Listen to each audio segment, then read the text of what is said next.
Well, speaking of AEW right now, Darby Allin said he has no plans of going to the E ever, and he wants to retire in AEW. What do you feel about that, man? To me, I'm like, you're too young to be talking about retirement. And number two, why wouldn't you want to go to the Sure. It's like, why are you treating that like it's fucking, they got the cooties or something? Like it's purgatory or some shit. Yeah.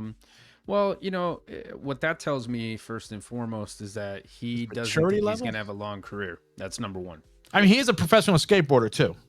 Okay, he's a professional skateboarder and all that stuff. He has set himself up to do stuff after wrestling, right? Yeah. So what is the sense for him, a dude who obviously is not going to really work out to get huge or get on the gas or do any of that other stuff? What is the incentive for him to go to the land of the giants unless they make him an offer he can't refuse, which I don't think they will, because there's a million other guys that they could do stuff with like that are bigger, that are more durable, and that actually want to stick around in the business. I don't think Darby Allin really wants to stick around in the business that long. I think he's done what he's done. I give him his respect.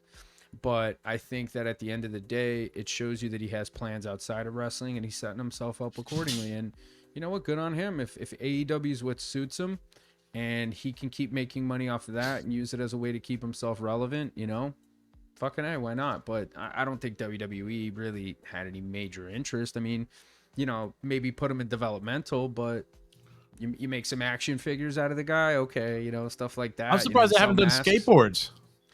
I'm shocked. I'm sure all that stuff's coming. I'm sure all the skateboarding companies that he's involved with, I'm sure people that he knows, they're all pushing that idea on him. So I wouldn't be surprised if that happens anytime soon. But yeah, this is a statement to me that kind of says, I don't think I'm going to be a wrestler very long. I'm going to stick around for a bit. I'm going to make my money, but I'm setting myself up to do this other thing when I'm done. And sounds like a pretty smart tactic and a pretty smart strategy by Darby, who's setting himself up pretty nice.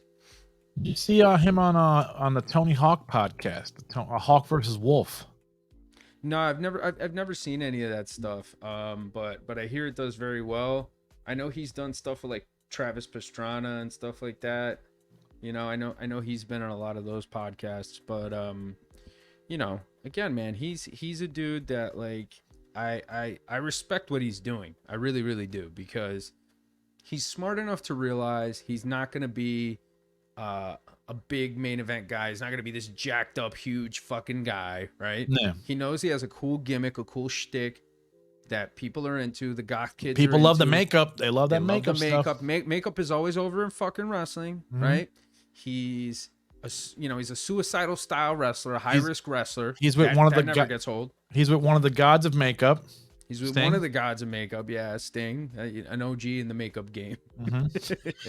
But at the end of the day, I think with not the Rogaine game, just the makeup. Oh, you cold, man. Don't worry, Sting. I'm going bald too, bro. It's all good. Cold. I believe you mentioned that when on Turnbuckle in Time, which is also available on Famcast Media. Oh, we got to do another one of that, man. We got to do some funk stuff, man. Check out some archival episodes. We got a backlog of. Oh, we're coming back with that, bro. That gets good traction, but we're coming. Yeah, it's been a while. It's been a while. I think we definitely need to revisit it. But it's been a while. You were cruel with the stinger in that one, man. Oh man, dude. Bro, I got it. I got it from Scott Hall. Scott Hall was like, you were working too stiff, D. It's not cool, man. Scott Hall said in an interview, he's like, hey, bro, like you couldn't do something with the hair, something. It's like, come on. Oh man. So yeah, I mean, Sting, Darby, good combo. I don't see where they're going with him. I don't see that kid's not fucking heavyweight material. But he doesn't need to be, though, dude. He's good. He's one of their stars. And I think he's happy with the life that he has, and I think it suits him. So good for him, man. He's making his fucking money. He's using AEW as a platform to set himself up to make money in the future when his body's probably not going to be there. And let's be real, the way he works. Well, I don't think anybody else's body's going to be there because he's doing bomb drops with skateboards on people's backs now. What's going on, dude? I can't even imagine. I can't even imagine. You It's know? like, bro, those are metal trucks, man.